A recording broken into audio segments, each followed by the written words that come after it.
السلام علیکم. اسرائیل was accused of a deadly strike on the Iranian consulate in Syria. اسرائیل نے 7 گھنٹے پہلے نیئر اباؤٹ اٹیک کیا سیریا کے اندر اور ایرانین ایمبیسی کے اوپر کیا اور اس میں 11 سولجرز کے شہید ہونے کی ابھی تک انفارمیشن ہے. اور یہ اسٹل پوری دنیا کو ورلڈ وار 3 کی طرف پش کرنے میں کیونکہ یہ فتنہ پھیلانا ہے انہوں نے، اس میں کوئی شک نہیں ہے اور یہ ہمیں کلیئر ہے. اور مسلمان کو جہاں جہاں نظر آ رہا ہے، جس طرح ہماری حدیث پاک میں ہے کہ ہمیں اگر پتھر کے پیچھے بھی یہودی کو نظر آئے گا تو وہ پتھر بھی بول کے ہمیں بتائے گا یہ ادھر ہے، اس کو مارو.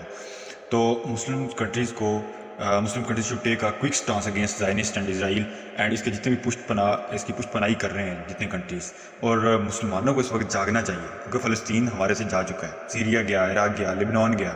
اب امریکہ نے سینکشن لگانے کی کوشش کر رہا ہے کہ پاکستان ایران سے وہ گیس پائپ لائن کا جو ریلیشن ہے وہ بریک اپ کرے، اس کے ساتھ افغانستان کے ساتھ جھڑپیں کرا رہا ہے. بیہائنڈ دا سین ہمارے اگینسٹ جتنے بھی کنٹریز کھڑے ہیں وہ یہی ہیں، اور اس کی اور اسپیسیفکلی اسرائیل اور اس کی پشت پناہی جو کر رہے ہیں وہ بھی ہمیں سب کو کلیئر ہے.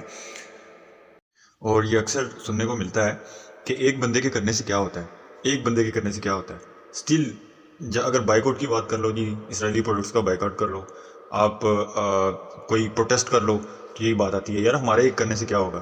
جماعت اسلامی والے کر رہے ہیں، یہ مولانا سراج الحق صاحب کی پارٹی کے بندے، تو ان کے پروٹیسٹ کرنے سے کیوں نہیں کوئی امپیکٹ پیدا ہو رہا؟ امپیکٹ پڑ رہا ہے، لیکن پرابلم یہ ہے کہ باقی لوگ گھروں سے نکلنے کی کوشش ہی نہیں کر رہے.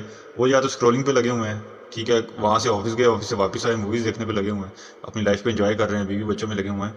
یہ بیوی بچے، یہ لائف، یہ سارا کچھ آپ کا بھائی، یہ بزنس وغیرہ ساری چیزیں لائف کے ساتھ ساتھ چلنی ہے. اگر یہ چیزیں نہیں دیکھو گے نا تو کچھ بھی نہیں بچنا.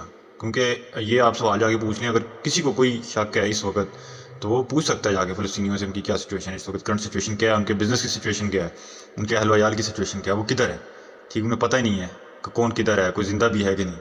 اور اس کے علاوہ جا کے عراق والوں سے پوچھ لو، سیریا والوں سے پوچھ لو، لبنان والوں سے پوچھ لو کیا سچویشن ہے، کشمیری کو پوچھ لو. آئے دن انڈیز ان کے اوپر جو ظلم ڈھاتے ہیں، آئے دن کوئی نہ کوئی اسٹرائکس ان کے درمیان چلی. وہ تو اور بات، انڈیا ایک پراپر ڈپلومیسی ہے اس کے اندر، لیکن انڈیا کے اندر بھی مسلمان وہ سیف نہیں ہے.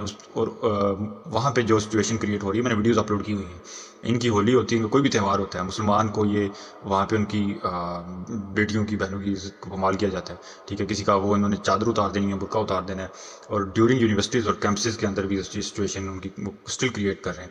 اور فارن کنٹری، یورپ کنٹریز میں تو اس سچویشن چلتی حالانکہ بہت میچورٹی میں ہے. اور جو لوگ پازیٹیو ایک پروٹیسٹ کر رہے ہیں، نہ کہ کوئی ایکسٹریمزم کی طرف کوئی آپ کو کال کر رہا ہے، وہ آپ کو ریالٹی کی طرف بلا رہے ہیں. جو حقیقت ہے اس سے کوئی بھاگ نہیں سکتا. جو پروٹیسٹ کر رہے ہیں ان کے پروٹیسٹ کا حصہ بنیں، اپنی آواز کو بلند کریں. اپنی آواز کو بلند نہیں کریں گے تو وہ تاحیات اس کو دبا دیا جائے گا، پھر کچھ بھی نہیں بچے گا، جو کہ اس کے آثار اب سب کے سامنے ہیں. ویسے جزاک اللہ.